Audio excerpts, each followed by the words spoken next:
اگر کبھی کسی کا راز پتہ چل جائے تو سب سے پہلے تو اپنے دل میں یہ بات سوچیں کہ ہم کوئی بے عیب ہیں، ہمارے اندر عیب کوئی نہیں، کمزوریاں کوئی نہیں، غلطیاں کوئی نہیں، کہیں کوئی ہم نے کبھی غلط حرکت نہیں کی، کبھی نہیں جھوٹ نکلا ہم سے۔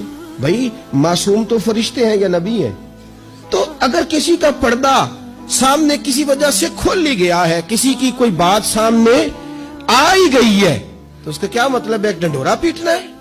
میں نے پہلے بھی کہا تھا کہ اپنی ساری غلطیوں سمیت اپنے آپ سے پیار ہے، اور دوسرے کی ایک کا پتہ چل گیا تو اس سے کیسے نفرت شروع ہو گئی؟ جی میرے نبی پاک علیہ السلام کا جو انداز ہے نا بات کرنے کا، وہ تو موہ لیتا ہے من کو۔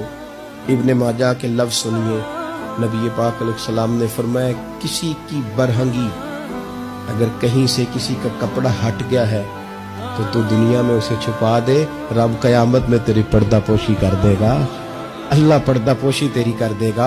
اور فرمایا یاد رکھ کسی کے پردے نہ کھولنا، ورنہ تو گھر کے اندر موجود ہوگا، اندر ہی گھر کے اندر بیٹھے بیٹھے رب تجھے رسوا کر دے گا۔